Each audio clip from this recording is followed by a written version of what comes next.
श्री गणेशाय नमः। ओम नमः शिवाय। नमस्कार बंधुगण, जय जगन्नाथ। आज हेउछि सोमवार, शिवंकर प्रिय बार। आसंतो एही पवित्र दिन रे श्री शिवं को स्तुति करिबा, तापरे शिव पुराण आरंभ करिबा। गोटिए अध्याय हेउ पछे निश्चय शुणिबा को चेष्टा करिवे। श्री शिव स्तुति।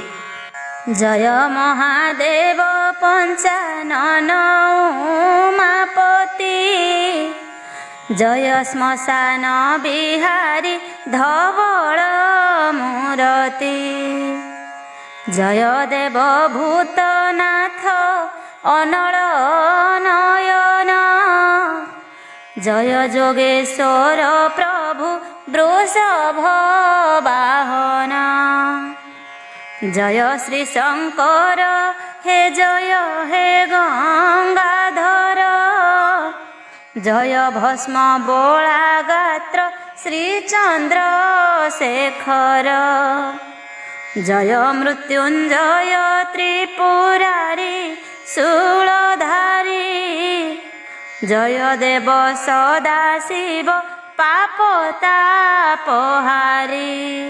जय कैलास मंडन भूतंकर ईश, जय विभूति भूषण प्रभु कृतिबास, जय विषपानकारी जोगाधि पुरुष, जय देव विरूपाक्ष धूर्जटी गिरीश, जय दिगंबर व्याघ्रंबर धर हर, जय पिनाकी खट्वांग कर्पूर गौर, जय सुरासुर नर आदिंक पूजित, जय श्री मुकुंद प्रिय गणेशंकतात, जय लिंगराज नील कंठलोकनाथ, जय चंद्रचूड़ देव हर काशीनाथ, जय सकल प्राणीक आश्रय दायक, जय सविता शशांक पार्वती नायक, जय खंड परशुधर घृमित लोचन, जय मंगलदायक पिनाक धारण, जय लोहित नयन श्रीहरिंक प्रिय, जय जोगाधि पुरुष प्रभु दयामय, जय संहार करता प्रभु दिगंबर, जय देव वामदेव प्रभु महेश्वर, जय शिव इष्ट फल प्रदान कारक, जय दुखी रंकिंकर आश्रय दायक, जय जय शिव जलंधर नाशकारी, जय जय महादेव भक्त रक्षाकारी, तोहर अटई देव महिमा अपार, कि वर्णि पारिबी मुहि अज्ञान पामर, देवतांक हिते तुम्भे विषपान कल, जोगेन्द्र बोलाई श्मशान रे जे रहिल, तुम्भर महिमा मुखे के वर्णि पारिब, देव दानव मानव जाहार उद्भव, तुमे सर्वव्यापी तुमे नाना रूप धर, वृषभ उपरे बसी श्मशाने विहर, परम पुरुष ଯୋଗୀ ଯୋଗେଶ୍ୱର ଅତି ଚମତ୍କାର ପ୍ରଭୁ ରୂପ ଯେ ତୁମ୍ଭର। କର ଯୋଡ଼ି ଜଣାଉଛି ହେ ପାର୍ବତୀ ବର, କୃପା କଟାକ୍ଷରେ ଚାହିଁ ମୋର ଦୁଃଖ ହର। ଦେବତା ମାନଙ୍କ ମଧ୍ୟେ ଅଟ ତୁମ୍ଭେ ଶ୍ରେଷ୍ଠ, ନିବେଦନ କରୁଅଛି ଫେଡ଼ ମୋର କଷ୍ଟ। ସଂସାରର ସବୁ ଆଶା ଭରସା ଛାଡ଼ିଲି, ଏକମାତ୍ର ତୁମ୍ଭ ପଦ୍ମ ପାଦ ଆଶ୍ରା କଲି। ତୁମ୍ଭେ ମୋର ମାତା ପିତା ବନ୍ଧୁ ସହୋଦର, ତୁମ୍ଭେ ଆଶା ଭରସା ହେ ପ୍ରଭୁ ମହେଶ୍ୱର। କୃତାଞ୍ଜଳି ପୁଟେ ଦୁଃଖ ନିବେଦୁଛି ମୁହିଁ, ଏ କଷ୍ଟରୁ ତ୍ରାହି କର ଆହେ ଉମା ସାଇଁ। ଯେଉଁ ଦୁଃଖେ ପଡ଼ି ମୁହିଁ ତୋତେ ସୁମରଇ, ତତ୍କ୍ଷଣେ ମୋହର ଦୁଃଖ ଫେଡ଼ ଉମା ସାଇଁ। ମୁହିଁ ଅତି ଦୁଃଖେ ପଡ଼ି ଜଣାଉଛି ତୋତେ, ଏ କଷ୍ଟରୁ ତ୍ରାହି କର ଆହେ ହର ମୋତେ। ତୁମ୍ଭ ପାଦ ବିନୁ ମୋର ଅନ୍ୟ ଆଶ୍ରା ନାହିଁ, ସଙ୍କଟ ତାରିଣ ପ୍ରଭୁ କର ମୋତେ ତ୍ରାହି। ଆହେ ସଂସାର ତାରଣ ଦେବ ଉମାପତି, ତୋରି ଚରଣେ ମୋର ଏତିକି ବିନତି। ସଙ୍କଟର ସ୍ରୋତେ ଦେବ ଭାସୁଅଛି ମୁହିଁ, ଦୟା କରି ମୋତେ ଦିଅ କୂଳକୁ ଲଗାଇ। ନହିଲେ ହେ ମହାଦେବ ଜୀବ ଉଡ଼ିଯିବ, ତୋ ଆଶ୍ରିତେ ମାଣ ଗଲେ ତୋ ନିନ୍ଦା ହୋଇବ। ଭୟଙ୍କର ଦୁଃଖେ ପଡ଼ି ଜଣାଉଛି ଦୁଃଖ, ଫେଡ଼ ମୋହର ଦୁଃଖକୁ ପାର୍ବତୀ ନାୟକ। ଆତଙ୍କ କାଳରେ ମୁହିଁ ଧରେ ତବ ନାମ, ମୋ ଦୁଃଖ ବେଦନା ଦେବ ନିବାର ବହନ। ବ୍ୟାଧିମନ୍ତ ସୁମରିଲେ ଆରୋଗ୍ୟ କରାଉ, ଦରିଦ୍ର ସୁମରିଲେ ଯେ ଅତି ଧନ ଦେଉ।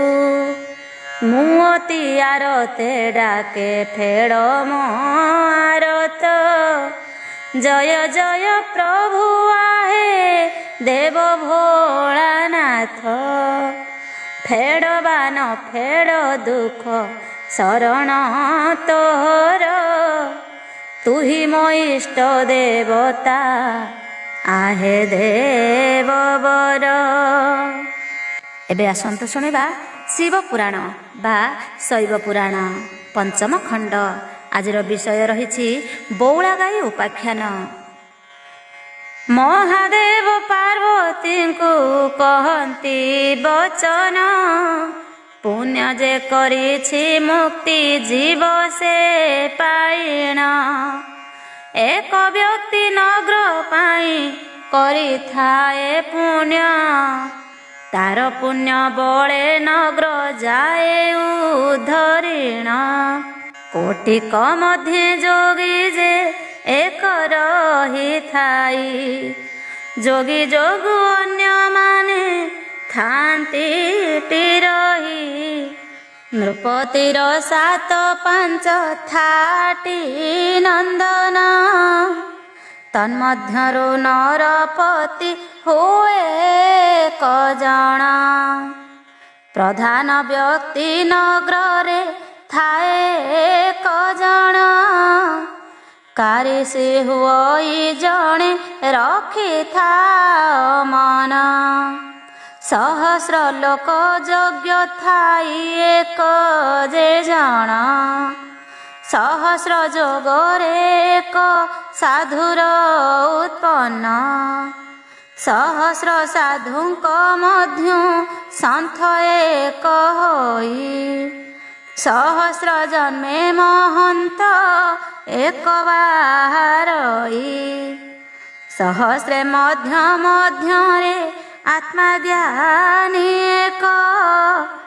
ଆତ୍ମଜ୍ଞାନୀ ବୋଲି ତାଙ୍କୁ ଜାଣିବା ସଠିକ। ପାର୍ବତୀ କହନ୍ତି ସତ ସଙ୍ଗ କଥା କହି। ଶୁଣିବି ସେ କଥା ମୋତେ କୁହନ୍ତୁ ବୁଝାଇ। ଈଶ୍ୱର ବୋଲନ୍ତି ସାଧୁ ଅନେକ ସଂସାରେ।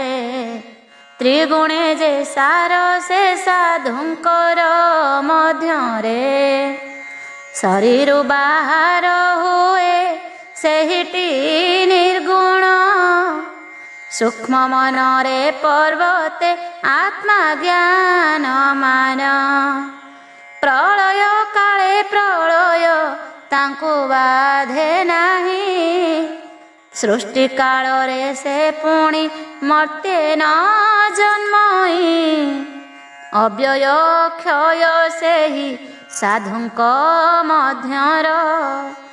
ପକ୍ଷୀଙ୍କ ମଧ୍ୟରେ ଅଲି ଅଳପ ପ୍ରକାର।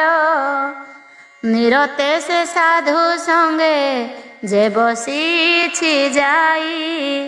ଖୋଜିଲେ ପରମ ଜ୍ଞାନ ତାହାକୁ ମିଳଇ।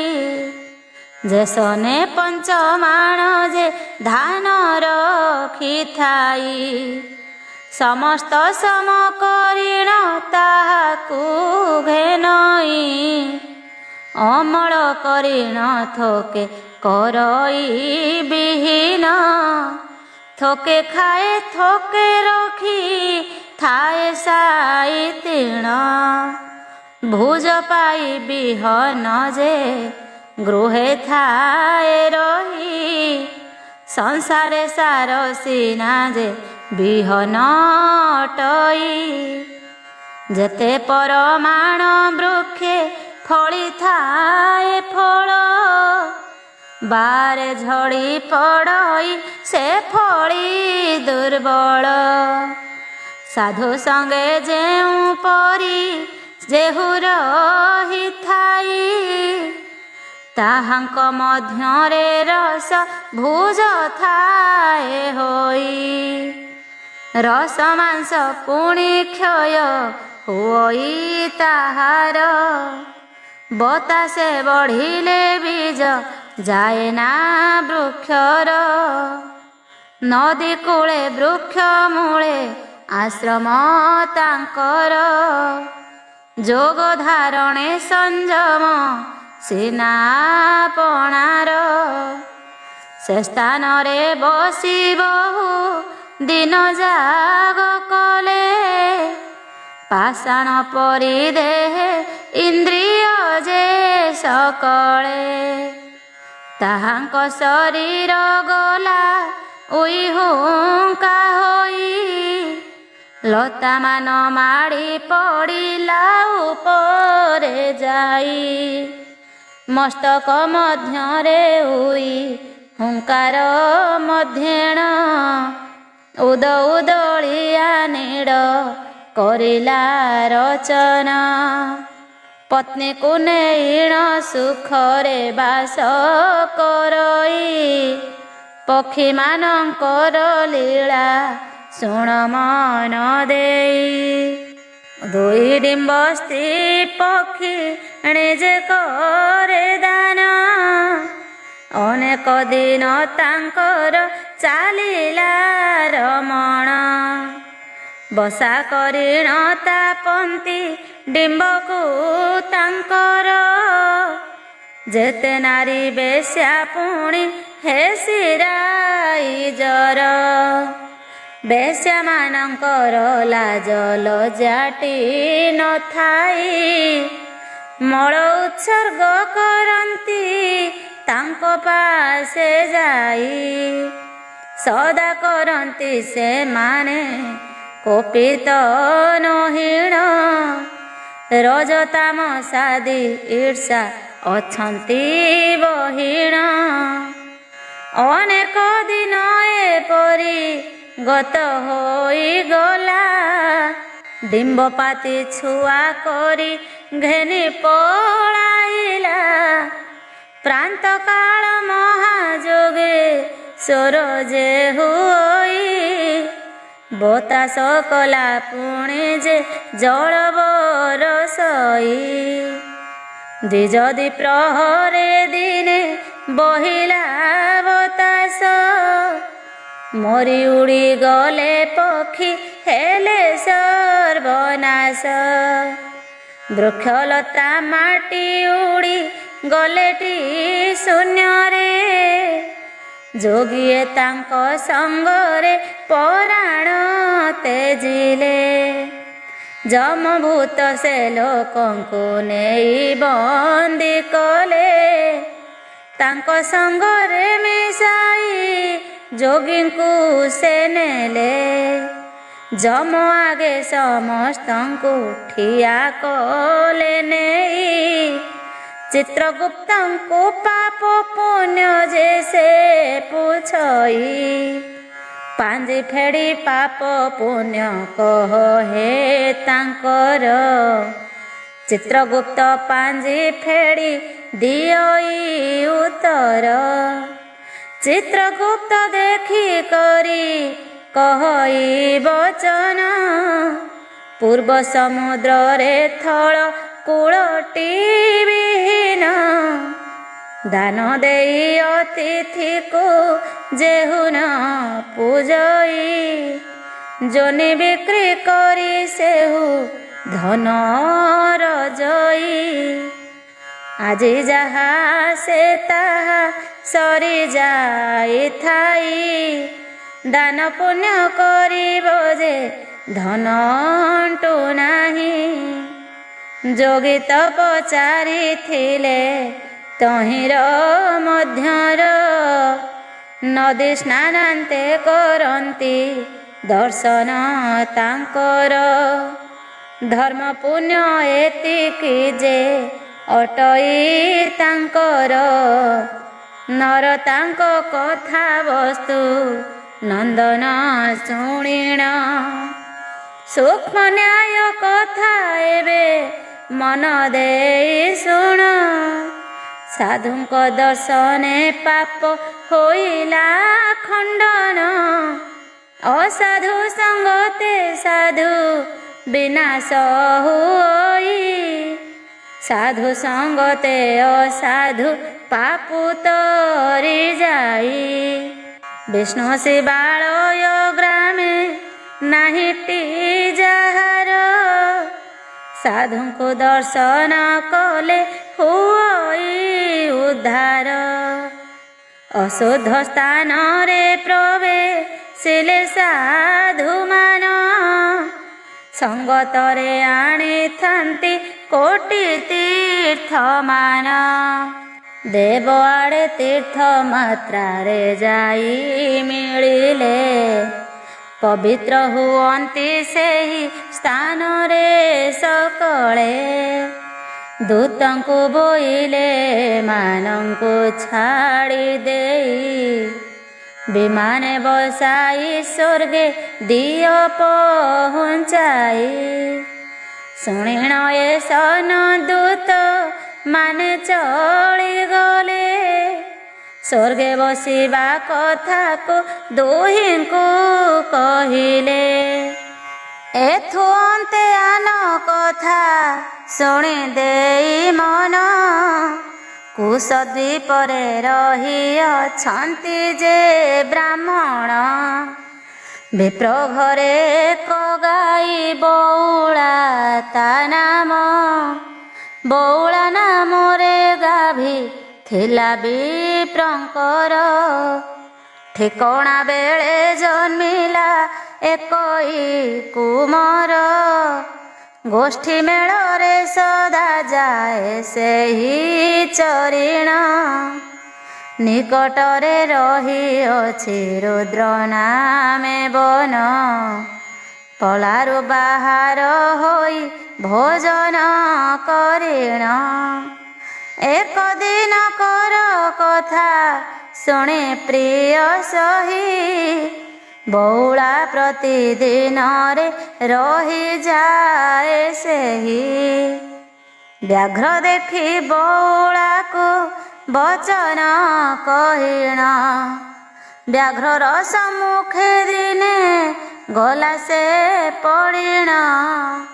କ୍ଷୁଧାରେ ଉଦର ମୋର ଜଳୁଣ ଛଇ। ବନରେ ମୃଗ ବରାହ କିଛି ପାଇ ନାହିଁ। ଆଜି ଖାଇ ତୋତେ କ୍ଷୁଧା କରିବି ମୋହର। ନିଶକୁ ଆଉଁସି ଲାଞ୍ଜ ପିଟଇ ତାହାର। ବ୍ୟାଘ୍ର ଡଙ୍ଗ ଦେଖି ବଉଳା ବଚନ କହି। ଆୟୁଷ ପୁରିଲା ଆଜି ମରିବଇ ମୁହିଁ। ଜନମ ହୋଇଲେ ନିଶ୍ଚେ ମରଣ ଲୋଭଇ। ମରଣ ପାଇଁ କି ଆଉ ଡରିବା କି ପାଇଁ। 8 ଦିନ ହେଲା ଶିଶୁ ଜନ୍ମିଛି ମୋହର। ବଞ୍ଚିବ କେହ୍ନେ ମସ୍ତନୁ ନ ଖାଇଲେ କ୍ଷୀର। ମାଉସୀ ଭଉଣୀ ପାଶେ ନାହାନ୍ତି ତାହାର। ମୁଁ ମରିଲେ ମରିଯିବି ମୋହର କୁମର। ଏସନ ବିଚାର କରି କ୍ରନ୍ଦନ କରିଲା। ବେନି ନୟନରୁ ଅଶ୍ରୁ ତାର ବହିଗଲା। ତୃଣ ନ ଖାଇଣ ବ୍ୟାଘ୍ରକୁ ଅଛି ଅନାଇ। ଶାର୍ଦୁଳ କହିଲା ଚିନ୍ତା କରୁ କାହିଁ ପାଇଁ। ମରିବୁ ନିଶ୍ଚୟ ଲୁଚି ପଶିବୁ ତୁ କାହିଁ। ଡରିଲେ ମରଣକୁ ରକ୍ଷା ହିଁ ହୁଅଇ। ମରିବା ପାଇଁ ନ କାନ୍ଦେ ବଉଳା କହି। ସତ୍ୟ କରୁଅଛି ମୁହିଁ ତୋ ପାଶରେ ଥାଇ। ସଙ୍ଗ ଲୋକେ ବାଳକକୁ ଛାଡ଼ିଣ ଆସିବି। ଧର୍ମ ସାକ୍ଷୀ କରି କହେ ସତ୍ୟ ନ ଲଙ୍ଘିବି। 10 ମାସ ଦୁଃଖ ସହି ଧରିଛି ଗର୍ଭର। ଜନମ କାଳର କଷ୍ଟ ନୁହଁଇ ପାଶର। ଜନନୀର ସ୍ତନ ନ ପି ବଞ୍ଚିବ ରେ କେହ୍ନେ। ଅର୍ପିବି ବାଳକ ମୋର ନେଇ କରି ଆନେ। ଆଜିଠାରୁ 8 ଦିନେ ଜନ୍ମିଛି କୁମର। ବ୍ୟାଘ୍ର ବୋଲେ ଯାଇ ଆସ ଅଛି ମୁଁ ଏଠାର। ବଉଳା ବିଦାୟ ନେଇ କରଇ ଗମନ। ତକ୍ଷଣେ ମିଳିଲା ଯହିଁ ଅଛଇ ନନ୍ଦନ। କୁମରକୁ ଘେନି କରି ଗୋଷ୍ଠରେ ମିଳିଣ। ସାଙ୍ଗ ଗାଭୀମାନଙ୍କୁ ସେ କହେ ବୁଝାଇଣ। ଆଜିଠାରୁ ସମର୍ପିଲି ବଛାକୁ ମୋହର। ବ୍ୟାଘ୍ରକୁ ସତ୍ୟ କରିଛି ଜୀବଇ ନିକର। ସଙ୍ଗଧେନୁ ହେ କହନ୍ତି ହେଲୁ କି ବାତୁଳ। କି ସତ୍ୟ କରି ଆସିଛୁ ବ୍ୟାଘ୍ରର ପାଶର। ତେଣୁ ବଛକୁ ମୋହର କଲି ସମର୍ପଣ। ଗୋଠରେ ଲୁଚି କରିଥାଅ ଯେ ସବୁଦିନ। ଗୋଷ୍ଠର ମଧ୍ୟରେ ଲୁଚି ତୁମ୍ଭେ ଥାଅ ରହି। ସଙ୍ଗ ଛାଡ଼ି କରି ତୁମ୍ଭେ କେଉଁଠି ନ ଯାଇ। ଆଜି ହେଉ କାଲି ହେଉ ଲୋଭିବି ମରଣ, ଦିନେ ହେଲେ ବାନ୍ଧି ନେବ ରବିଙ୍କ ନନ୍ଦନ। ସତ୍ୟଭଗ୍ନ ହୋଇ ଯେବେ ନରକ ଭୋଗିବି, ସତ୍ୟପାଳିଣ ମରିଲେ ବୈକୁଣ୍ଠକୁ ଯିବି। ସତ୍ୟକୁ ପାଳି ବଉଳା ବ୍ୟାଘ୍ର ପାଶେ ଗଲା, ସତ୍ୟ କରିଥିଲା ଗାବ ଆସି ପହଞ୍ଚିଲା। ଯିଏ ଥାଉ ଥାଉ ଏହି ଜୀବ ସ୍ୱର୍ଗ ଆଳ, ଦେଖି କରି ବ୍ୟାଘ୍ର ମନେ କରିଲା ବିଚାର। ଯିଏ ଥାଉ ଥାଉ ସ୍ୱର୍ଗେ କରିବ ଗମନ, ବଞ୍ଚିଅଛି କେଉଁ ପରି ଯେ ଘେନିବି ପ୍ରାଣ। ମୌନେ ରହିଲା ବ୍ୟାଘ୍ର ଏସନ ଚିନ୍ତିଣ, ବଉଳା କହଇ ଭକ୍ଷ ଶାର୍ଦୂଳ ଶୀଘ୍ରେଣ।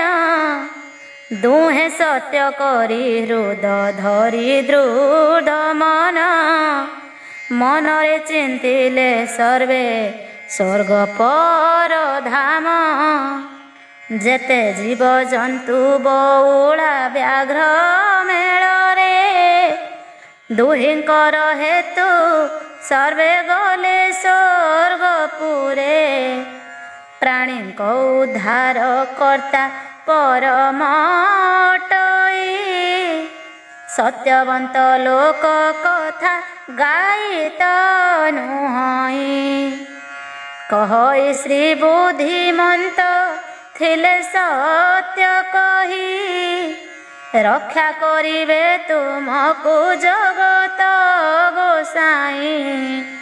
ବଉଳା ବ୍ୟାଘ୍ର ସହିତ ଜୀବଜନ୍ତୁ ଗଣ, ସକଳେ ଚଳିଣ ଗଲେ ବୈକୁଣ୍ଠ ଧାମ। ସତ୍ୟପାଳି ସ୍ୱର୍ଗେ ଚଳି ଗଲେ ଯୁଧିଷ୍ଠିର, ଶୁଣ ଦେବୀ ଭଗବତୀ କହୁଛନ୍ତି ହର। ଶିବଙ୍କ ପୁରାଣ ଗୋଟି ସତ୍ୟ ଯେ ଅଟଇ, ସତ୍ୟ ବିନେ ପ୍ରାଣୀ ଜନ ନ ପାରନ୍ତି ରହି। ସତ୍ୟବାଦୀ ଲୋକ ସର୍ବେ ଥାନ୍ତି ଧରଣୀରେ, ଅସତ୍ୟ ଜନ ବିନାଶ ହୁଅଇ ସଳେ। ସତ୍ୟ ସଂସାର ମଧ୍ୟରେ ଅକ୍ଷୟଟି ଜାଣ, ମନ କ୍ଷୟ ହୁଏ ବଢ଼ିଲେ ଅସତ୍ୟ ଧନ। ସତ୍ୟରେ ଥିଲେ ଉଦୟ ଜ୍ଞାନ ଯେ ହୁଅଇ, ସତ୍ୟ ବଚନ ସ୍ୱର୍ଗପୁରେ ଜନ ଯେ ପାଇ। ସତ୍ୟ ମାର୍ଗ ଥବଲେ ଧର୍ମ ହୁଅଇ ଉଦୟ, ସତ୍ୟ ଥିବା ଲୋକ କାକୁ କରେ ନାହିଁ ଭୟ। ସତରେ ଅଳପ ଧନ ବହୁତ ବଢ଼ଇ, ସତ୍ୟ କୂଳ ବଢ଼େ ପୁଣି ଆୟୁ ବୃଦ୍ଧି ହୋଇ। ସତ୍ୟ କୁମାନିଣ ବୃକ୍ଷ ଫଳୁଛନ୍ତି ଫଳ, ସତ୍ୟବନ୍ତ ସ୍ୱର୍ଗେ ଯାଏ ଏକଥା ନିକର।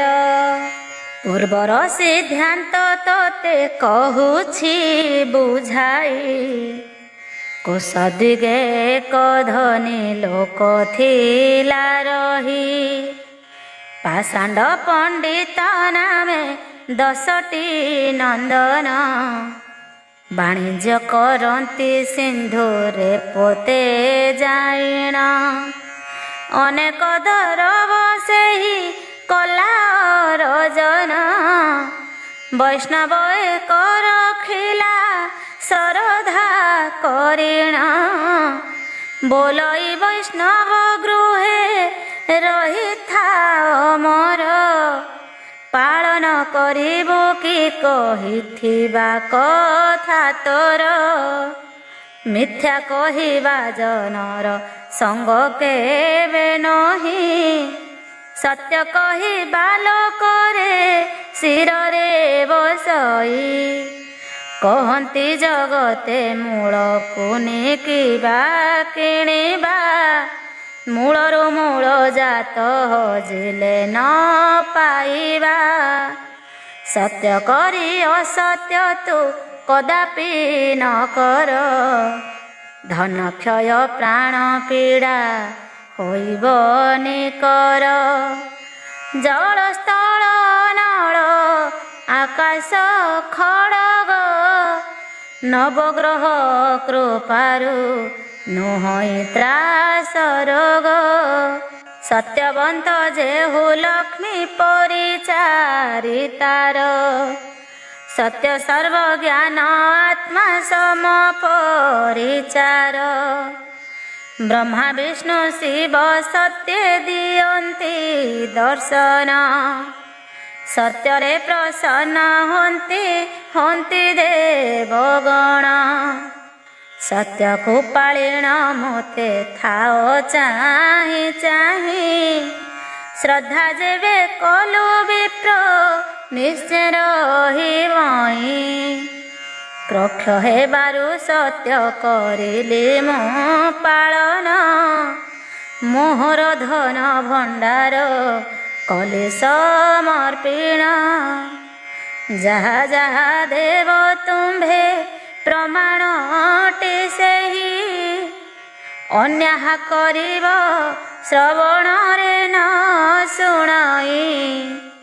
ବୈଷ୍ଣବଙ୍କୁ ଆପଣା ଗୃହରେ ଯେ ରଖାଇ। ଆର୍ଯ୍ୟାନନ୍ଦନଙ୍କୁ ପାଶେ ଡକାଇ କହଇ। ସମସ୍ତଙ୍କ ଏକ କଥା କହୁଅଛି ଶୁଣ। ବୈଷ୍ଣବଙ୍କୁ ମୋହ ସମ କରିଥିବା ମାନ। ଯେ ଯାହା ବୈକିବ ନେବ କ୍ରୟ କରି। ବୈଷ୍ଣବ ଗୋସାଇଁ ତାହା ଦେବେଟି ବିଚାରି। ତୁମକୁ ମହର ରାଣ ଅନର୍ଥ ନ ହେବ। ବେନିତୁନି ହେବ ପୁଣି ନ ଦେଲେ ନ ଦେବ। ଏସ ନ କହି ଅତିଥି ଗୃହେ ରଖାଇଣ। ବାଣିଜ୍ୟ ପାଇଁ ବିଦେଶ କରିଲା ଗମନ। ଶୁଣ ବଣିକ ବିଦେଶ କରିଲା ଗମନ। ଶୁଣ ଦକ୍ଷର ନନ୍ଦିନୀ ଦେଇ ମନ କର୍ଣ୍ଣ। 12 ବର୍ଷ ପାଳକ ପଡ଼ିଗଲେ ଜନ। ଯେଉଁ ଜମି ବାଡ଼ି ନୈତିକି କରିଥିଲା ଦାନ। ଦୁର୍ଭିକ୍ଷ ନୈତିକ ଯେହୁ ହୁଇ କହାଣ। 10 ନୈତିକ ଲକ୍ଷେ ପୌଢ଼ ଧାନ ହଇଣ। ଏସ ନ କହି ବୈଷ୍ଣବ ଜମାନ୍ତ ଯାଇଣ। ସବୁ ବିଷୟ କହିଲେ ବିନୟ ହୋଇଣ। ବୈଷ୍ଣବ ବୋଇଲେ ଧାନ କିଣା ମୂଳ ଜାଣ। ତାହାକୁ ବିକିବ ହାନି ନ କରିବ ଧର୍ମ। ସମସ୍ତ ବୋଲନ୍ତି ବିକିବା ମୂଳ କିଣା ନ ଯାଇ। ମୂଳକୁ ମୂଳେ ବିକିଲେ ଅଧିକ ନ ପାଇ। ଶୁଣିଣ ଅତିଥି ଅତି ଦୁଃଖ କଲେ ମନ। ଲାଭ ହେଲେ ତୁମ୍ଭେ ବିକ୍ରି କର ରେ ଧନ। 9 ଲକ୍ଷ କାହାଣ ଯେ ହୋଇଲା କଧନ। ବୈଷ୍ଣବ ପୁତ୍ରଙ୍କୁ ରାଇ କହଇ ବଚନ। ଧନ ବିକ୍ରି କରି ବହୁ କଉଡ଼ି ପାଇଲି। ସତ୍ୟକୁ ତେଜିଣ ସତ୍ୟ ପଥେ ଗମିଲି। ସୁନା ଗଣ୍ଠିଲା ଏବେ ହୋ ଆଣ ସବୁ କରି। ଯେବେ ମାନୁଛ ତୁମ୍ଭେ ହୋ ବଚନ ଆମ୍ଭରି, ସୁନା ଗଣ୍ଠି ଦୁଇଟି ହୋଇଲା ଯେ ତକ୍ଷଣ, ଭାର କରି ବୈଷ୍ଣବକୁ କରିଲେ ଅର୍ପଣ। ବୈଷ୍ଣବ ବୋଇଲେ ଯାଇ ଏହା ଘେନି କରି, ସାଧବ ପୁଅ ଗମିଲା ଘେନିଲେ ତାଙ୍କରି। ସମସ୍ତ ଘେନିଣ ନାବେ ବସିଲେ ଯାଇଣ, ନାବ ବାହି ଚଳିଗଲେ ସମୁଦ୍ର ମଧ୍ୟେଣ। ଦୁଇ ଗଣ୍ଠିଲା ସୁବର୍ଣ୍ଣ ସିନ୍ଧୁରେ ଫିଙ୍ଗିଲେ, ଜୀବ ଚଳାଇଣ ପୁଣି କୂଳରେ ମିଳିଲେ। ନାବ ଚଳାଇଣ ପୁଣି କୂଳରେ ମିଳିଲେ। ଦେଖ ଦଶ ପୁତ୍ର ମନେ ଦୁଃଖିତ ହୋଇଲେ, ଏକ କୁଆରେ ଏକ ଚାହିଁ ମନ ଦୁଃଖ କଲେ। ବାମେ ଅରଜି ତାହାଙ୍କୁ ପଣ ଦେଇଗଲେ, ନବଲକ୍ଷ କାହାଣ ଯେ ବୁଡ଼ିଲା ଜଳରେ। ଗୃହରେ ମିଳିଲେ ସର୍ବେ ଏପରି କହିଣ, ପାର୍ବତୀଙ୍କ ଆଗେ କହୁଛନ୍ତି ପଞ୍ଚାନନ। ପାର୍ବତୀ ବୋଲନ୍ତି ଏବେ ଶୁଣବେ ବହର, ଆଉ ସେ ଦରବ ପୁଣି ମିଳିବ ତାଙ୍କର। ପାର୍ବତୀଙ୍କୁ ସଦାଶିବ କହନ୍ତି ବଚନ, ନାବୁ ପଡ଼ିଲା ରାଘବ ଦେଲାଟି ଗିଳିଣ। ଏହିପରି ଥୋକାଏ ଦିନ ଯେ ଅବସାନ, ବାଣିଜ୍ୟ ନାବ ଘେନି ଅଇଲା ହେ ପ୍ରକ୍ଷଣ।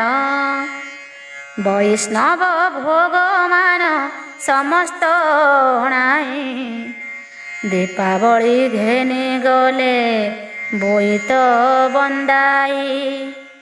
ଏକାଳେ ଧୀବର ଜାଲ ପାତିଲା ସିନ୍ଧୁରେ, ସେହି ରାଘବ ପଡ଼ିଲା ଧୀବର ଜାଲରେ। ସାହୁକୁ ଦେବା ନିମିତ୍ତ କରିଲା ବିଚାର, ବାଣ୍ଟି ନେବା 10-20 ଦେବେ ଟିନିକର।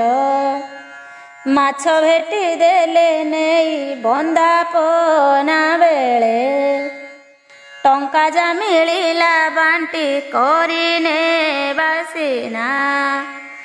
ଏଠାରୁ ଯାହା ଘଟିଲା ଭଗବତୀ ଶୁଣ, ବୈଷ୍ଣବ ଘେନି ବୋଇତ କରିଲେ ବନ୍ଦାଣ।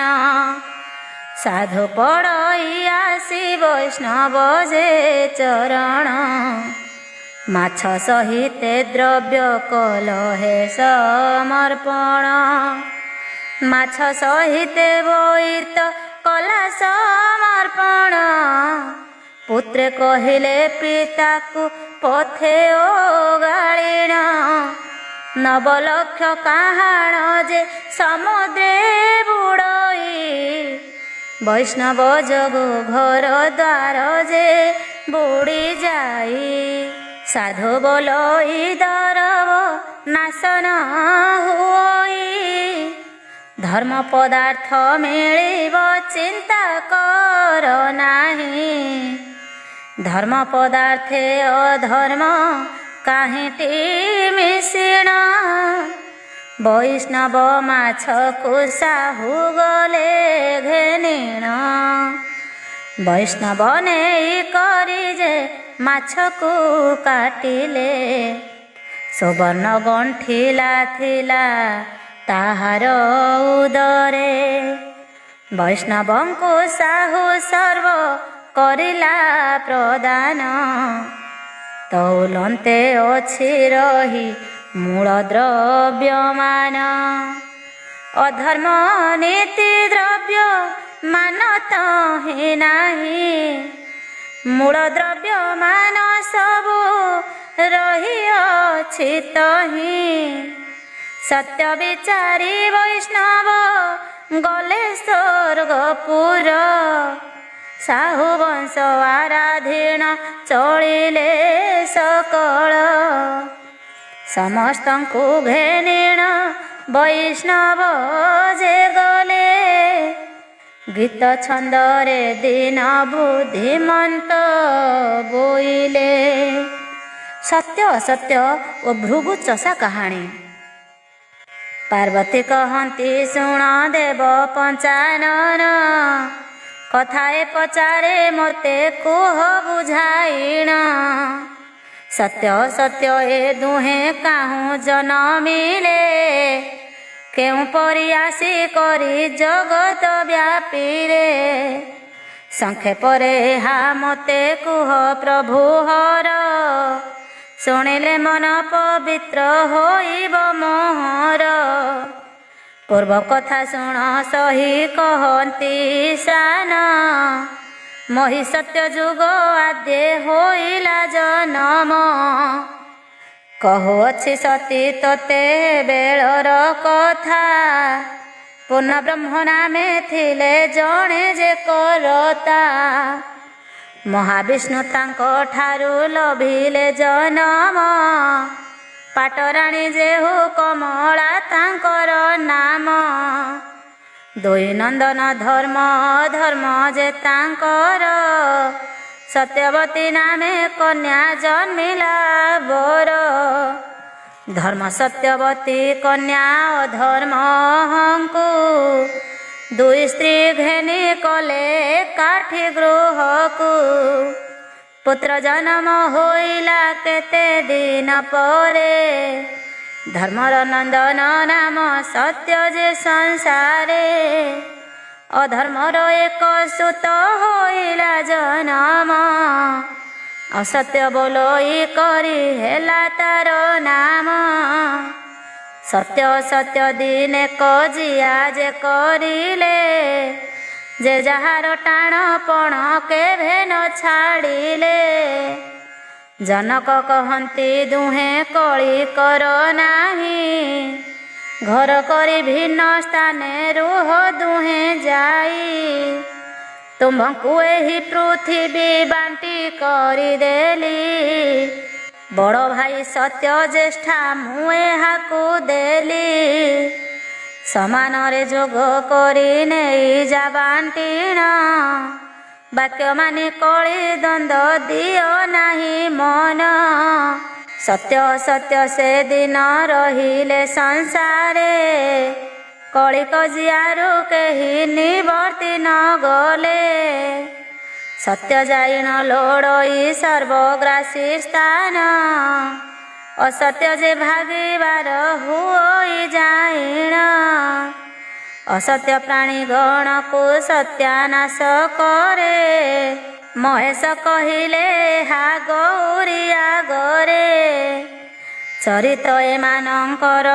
पारटई कहीदेवा सेही कथा तुम्भंकु बुझाई बांटी करी दुई भाई होइले राजन अंगबल करी सत्य रखी साई तीण 10 क्षौणी सैन्य सत्य रखई दुई राजांकर सदा हुई लड़ाई गौरी को शंकर ताहा कहती बुझाई पचारिले जेउ कथा शुण प्राण सही काम क्रोध लोभ पुणी मोह बरजीण कपट निर्दय द्वंद्व संगरे धरीण अहिंसा दया क्षमा धैर्य जे करम शांति सत्य क्षमा रे ही गुण जे मान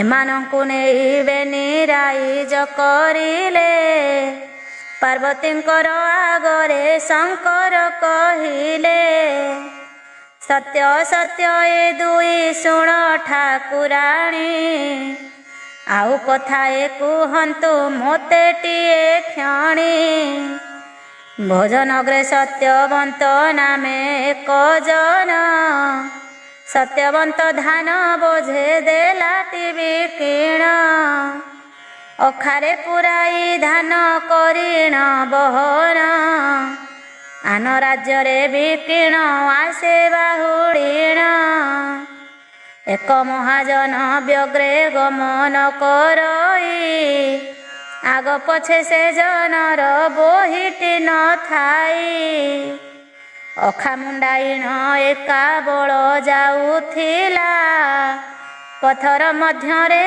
କଇକୁ ଭେଟିଲା ନ ଚଳଇ କେହ୍ନେ ପଥେ ଅଛଇ ପଡ଼ିଣ ଭୟ ଜାତ ହେଲା ଖଣ୍ଡେ ଦୂରକୁ ଦେଖିଣ ପଥ ଭାଙ୍ଗି ଅନ୍ୟ ପଥେ କରେ ପଳାୟନ ଆସ ଆସ ବୋଲି ଅହି ଦେଲାଟି ଡାକିଣ ଅନ୍ତର୍ଗତରେ କପଟ ରଖିଣ ସେ ଅହି ବିଚାର କରେ ଅଇଲେ ଗିଳି ଦେବି ମୁହିଁ ସତ୍ୟପାଳିଣ ଅହି ଯେ ତାହାକୁ ଡାକିଲା ଭୟ ନ କରି ମୋ ପାଶେ ଆସ ତୁ ବୋଇଲା ପାଶକୁ ଆଉ କଥାଏ କହିବଇ ମୁହିଁ ଦୁଃଖୀ ଚଷା ତୁମ୍ଭେ ଶୁଣି ସୁଦୟା ହୋଇ ଜାତି ତୁ ସର୍ପ ମୁହିଁ ଯେ ମନୁଷ୍ୟ ମାତର ଯିବି କେଉଁ ପରି ମୋତେ ଲାଗୁଛି ଯେ ଡର ଯାହାକୁ ଦେଖିଲେ ତୁହି କରିବୁ ଭକ୍ଷଣ ତୋର ସଙ୍ଗତରେ ପ୍ରୀତି ନାହିଁ ଅବିଶ୍ୱାସୀ ଜନ ଶୁଣି କରି ସର୍ବ କହେ ସତ୍ୟମ ବଚନ ସାକ୍ଷୀ ଧର୍ମ ନିରଞ୍ଜନ ମାନ ମୋ କଥନ ଆବିଳ ରୁଧି ଯଦ୍ୟପି ଥିବଟି ମୋହର ଦୈବ ଦଣ୍ଡିବ ମୋତେ ଏହି ସତ୍ୟ ଗିର ତୁଣ୍ଡ ଥରେ ହୁଡ଼ି ଗଲେ ଫେରି ନ ଆସଇ ସତ୍ୟ ସତ୍ୟ ତିନିବାର କହୁଅଛି ମୁହିଁ ସତ୍ୟକୁ ବିଶ୍ୱାସ ରଖି ପାଶେ ଆସ ମୋର ଶୁଣି ଭୃଗୁ ଚଷା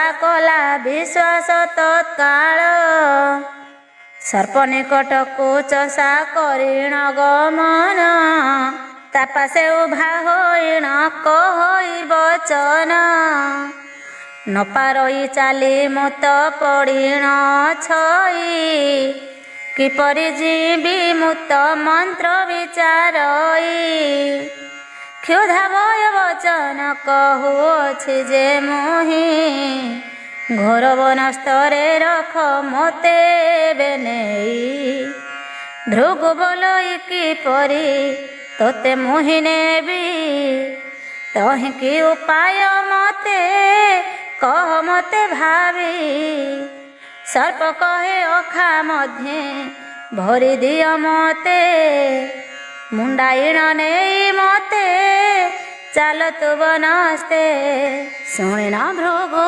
ଖାଜେ ଦିଅଇ ଫେରିଣ ସର୍ପ ତହିଁ ପଶିଗଲା ଆନନ୍ଦିତ ମନ ମୁଖ ବାନ୍ଧିଲା ଅଖାର ମୁଣ୍ଡରେ ମୁଣ୍ଡାଇ ବାଟ ଛାଡ଼ି ଅରଣ୍ୟରେ ପ୍ରବେଶିଲେ ଯାଇ ଚଷା ବୋଲେ ଅହି କହ କାହିଁ ତୋତେ ମୁଁ ଛାଡ଼ିଣ ବେଳ ଉଛୁର ହୋଇଲା କରିବି ଗମନ ଶିରେ ଥାଇ ଥଳି କରି ବଚନ କହଇ ଜଳ ଘାଟରେ ନେଇ ଯେ ଛାଡ଼ି ଦିଅ ତୁହି ଖଣ୍ଡେ ଦୂରେ ଜଳ ଘାଟ ଚଷା ଯେ ଦେଖିଲା ସେଠାରେ ସର୍ପକୁ ମୁଣ୍ଡୁ ଓହ୍ଲାଇ ରଖିଲା ଅଖା ଗୋଟି ଚଷା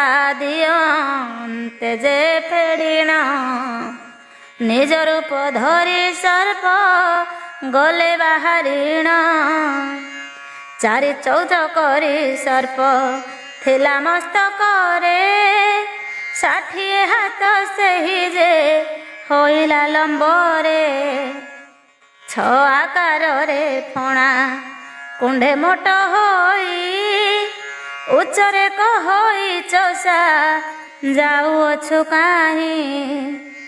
ତୋତେ ଗିଳି କ୍ଷୁଧା ଶାନ୍ତ କରିବି ମୋହର, ତୋତେ ଗିଳିବି ବୋଲି ମୁଁ ପାଞ୍ଚିଛି ମନର। ଭୃଗୁ ବୋଲେ ସାକ୍ଷୀ କରି ଥିଲୁ ତ ଧରମ, ଏବେ ସକଳ କଥା ଯେ ଦେଲୁ ପାଶୋରିଣ। ସତ୍ୟ ଧର୍ମ ମିଥ୍ୟା ସର୍ପ ବଚନ କହଇ, ସଂଶୟ ଥିଲେ ଏବେ ଯେ ଚିନ୍ତା କର ତୁହି। ଏବେ ଶୁଣି ଭୃଗୁ କହେ ପୁଛେ ତିନି ଜଣ, ସେମାନେ କିସ କରୁଅଛନ୍ତି ହେ ବଚନ। ନେବେ ସତ୍ୟ କଥା ସିନା ମିଥ୍ୟା ଜୀବ ହୋଇ, ସତ୍ୟ ଥିଲେ ଉଦ୍ଧାରିବେ ଜଗତ ଗୋସାଇଁ। ବିଚାର କୁହ କାହାକୁ ପୁଛି ବଇ ଯାଇ, ଘୋର ଅରଣ୍ୟ ମଧ୍ୟରେ କେହି ହେଲେ ନାହିଁ। ଚାରି ଦିଗକୁ ଚାହିଁ ବିଚାରି ଏସନ, ଆମ୍ବ ବୃକ୍ଷକୁ ତହିଁ ଯେ ପୁଛଇ ବଚନ। ବୋଇଲା ହେ ଆମ୍ବ ବୃକ୍ଷ ତୋତେ ପଚାରଇ, ସତ୍ୟ କହ ଧର୍ମ ଜଗତେ ଅଛି କି ନାହିଁ। ସତ୍ୟ ଆମ୍ବ କହେ ଯା ପୁଛିଲୁ ତୁ ମୋତେ, ବିସ୍ତାରିଣ ସେହି କଥା କହୁଅଛି ତୋତେ। ଡାଳ ପତ୍ର ପୁଷ୍ପ ଫଳ ଉପକାରୀ ମୋର, ବିଶ୍ରାମନ୍ତି ପଥିକ ଯେ ଛାୟାରେ ମୋହର। ପରବାଡ଼ି ବୃତ୍ତି ପ୍ରତି ଅହଙ୍କାର ନାହିଁ, ସବୁ ଡାଳ ହାଣି ମୋର ନେଉଛନ୍ତି ବହି। ପର ଉପକାର ଫଳ ନାହିଁଟି ମୋହର, ଏଣୁ ସତ୍ୟ ଧର୍ମ ନାହିଁ ପୃଥିବୀ ମଧ୍ୟର। ଶୁଣି କରି ଭୃଗୁ ଚଷା ଦୁଃଖ କଲା ମନ, ସର୍ବ ବୋଲଇ ଏବେ ଯେ ବୃକ୍ଷ କଥା ଶୁଣ। ଭୃଗୁ ଚଷା କହେ ଆଉ ଜଣକୁ ପୁଛଇ, ସେ ଯଦି କହିବ ତୁହି ଭକ୍ଷୀ ବୁଟି କହି। ହଉ ବୋଲି କରି ସର୍ବ କହଇ ବଚନ, କାହିଁ ପଚାରିବ ଚଷା ବିଚାରଇ ମନ। ଏସନ ସମୟେ ବୃଦ୍ଧ ବଳଦ ଆସଇ, ଭୃଗୁ ଚଷା ଦେଖି ପରି ତାକୁ ପଚାରଇ। ଭୃଗୁ ଦେଖିଣ ପଚାରେ ଆରେ ଗୋରୁ ଶୁଣ, ଏ ସଂସାର ମଧ୍ୟେ ଅଛ କି ନାହିଁ ଧର୍ମ। ଗୋରୁ କହଇ ବଚନ ଶୁଣ ମୋର ଗିର, ସର୍ବ ବିବରଣୀ କହେ ଶୁଣ ହୋଇ ସ୍ଥିର। ବଳ ବୟସ ମୋହର ଥିଲା ଯେତେ ଦିନ, ମୋ ସାହୁ ଆଦର ମୋତେ କଲା ସେତେ ଦିନ। ସତ୍ୟ ଡାକିଣ ତାହାର କଲି ଉପକାର, କେବେ ହିଁ ତାହାକୁ ପାଳିଲି କରି ନ କର।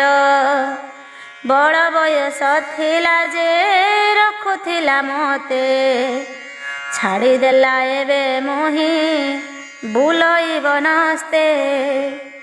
ବଳ ବୟସ ବେଳେ ଯେ ନେଉଥିଲା ଯତ୍ନ, ତାହାର ସକଳ ମୋର ଅରଜିଲା ଧନ। ବଳ ଗଲା ମୁହିଁ ଏବେ ହୋଇଲି ଦୁର୍ବଳ, ଭାର ବହନ ସମର୍ଥ ନୋହେ ମୋ ଶରୀର। ସାତ ପାଞ୍ଚ ବଳଦ ଜିଣିଲା ମୋ ପରି, ଘରୁ ତଡ଼ି ଦେଲା ସେମାନଙ୍କୁ ସ୍ନେହ କରି। ମୋ ଗୁଣ ଗଲା ଗଲା ଯେ ପରିଶ୍ରମ ମୋର ସଂସାର ଧର୍ମ କଥା ପୁଣି କି ପଚାର। ଭୁରୁଚ ସାର ସାହସ ଆଇନ ରହିଲା ବୋଲେ ଧର୍ମ ପାଳିଲି ଶପଥ ଭଖିଲା। ଧର୍ମ ଆଶ୍ରିତ ଜନକୁ ମରଣ ନଥାଇ ସେହି କଥା ମାନ ଯାଏ ଅକାରଣ ହୋଇ। ଧର୍ମବତୀ ନଗରେ ରାଜା ଥିଲେ ଧର୍ମଦେନ ନଗର ବସାଇଲା ଧର୍ମ ହାଟ ବସାଇଣ। ସାମନ୍ତ ମନ୍ତ୍ରୀକୁ ଧର୍ମ ଯେହି ମାର୍ଗରେ ଯେତେ ବିକା କିଣା ହେବୁ କିଣିବୁ କୋଠରେ। ସତ୍ୟ ଭଗ୍ନ ଅର୍ଥେ ଦୈବ ମନେ ବିଚାରଇ ନୃବବର କିନ୍ତୁ ସତ୍ୟ ମାର୍ଗ ଛାଡ଼େ ନାହିଁ।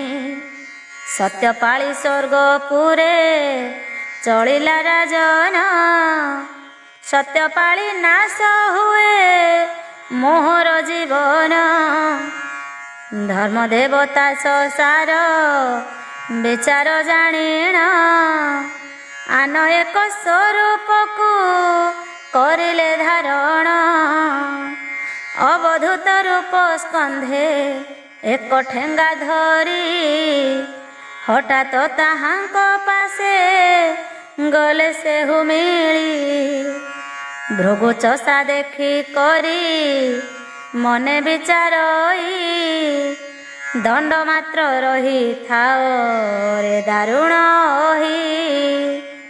ଏ ଲୋକଙ୍କୁ ଡାକି ଥରେ ପଚାରଇ ମୁହିଁ ନାସ୍ତ ସେ କରିଲେ ତୁହି ଦେବୁ ମତେ ଖାଇ। ସର୍ପ କହେ ପୁଛି ଆଉ ହେଳା ନ କରିଣ ଭୋକେ ପେଟ ଜଳୁଅଛି ନର ହୋଇ ଜ୍ଞାନ। ଶୁଣି କରି ଭୃଗୁ ଚଷା ଡାକଇ ଉଚ୍ଚରେ ନିକଟକୁ ଆସି ତୁମ୍ଭେ ଶୁଣିବାକୁ ଥରେ। ଅବଧୂତ ବୋଲୁଛନ୍ତି କି କାର୍ଯ୍ୟ ତୋହର ସର୍ପ ସଙ୍ଗେ ସନ୍ୟୁର ଯେ ଅପୂର୍ବ ବ୍ୟବହାର। ଯିବାକୁ ସେ ସ୍ଥାନକୁ ଯେ ଭୟ ମାଡୁଥାଇ କେ ବଣ ଦେବତା ତୁମ୍ଭେ ଡାକୁଛ ତୁହାଇ। ଭୃଗୁ ଚଷା କହେ ମାୟା ନୁହଁ ଦେବ ନହିଁ ପଚାରୁଛି ଜଗତରେ ଧର୍ମ ଅଛି ନାହିଁ। ଅବଧୂତ କହୁଛନ୍ତି ଗର୍ବ ବହୁ ମନେ ଆଦ୍ୟ କି ଘଟିଲା କହ ଶୁଣବ ନା କାଳେ। ଭୃଗୁ ଚଷା ସବୁ କଥା ବୁଝାଇ କହଇ ଅବଧୂତ କହେ କଥା ମନେ ପାଉନାହିଁ। ଏତ ଜଗର ତାକୁ ଆଣିବୁ କିପରି ଏହାକୁ ଜଣେ ମୁଣ୍ଡରେ ନେଇ ତ ନ ପାରି। ଭୃଗୁ ବୋଲେ ଶୁଣ ତୁମ୍ଭେ ବଚନ ମୋହର ଅଖାରେ ପୁରାଇ ଆଣି ଲଇ ମୁଁ ଅଜଗର। କହନ୍ତି ଅବଧୂତ ଯେ ନାହିଁ ମନେ ପ୍ରତେ ଏଡ଼େ ବଡ଼ ଜଗର ପଶିଲା କେମନ୍ତେ। ପାତ ଖାଅ ଜଗର ପଶୁ ତହିଁ ଯାଇ କେମନ୍ତ ତାକୁ ବାନ୍ଧିଲୁ ମନେ ପ୍ରତେ ନାହିଁ। ଅଖା ଫେଡ଼ନ୍ତେ ସର୍ପ ଯେ ପଶିଗଲା ତହିଁ ଅଖା ମୁହଁକୁ ନିବିଡ଼ କରିଣ ବାନ୍ଧଇ। ଅବଧୂତ ପୁଣି ସର୍ପକୁ ପୁଛା ଯେ କଲେ ଏବେ ଧର୍ମ ଅଛି କିବା ନାହିଁ ତୁ ବୋଇଲେ।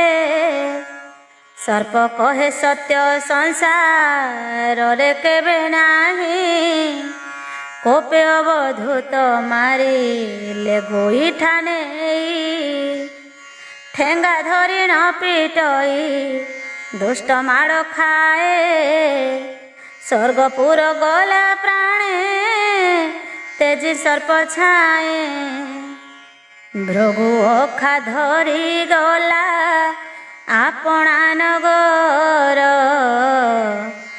ଶୁଣ ସାଧୁ ସୁଖୀ ଜନ ଗତି ହୋଇ ମୋର। ପାର୍ବତୀ ଗୋ ଶୁଣ ସତ୍ୟ ସବୁଠୁ ମହାନ, ଦିନ ବୁଦ୍ଧିମନ୍ତ ରଚେ ଶିବଙ୍କ ପୁରାଣ।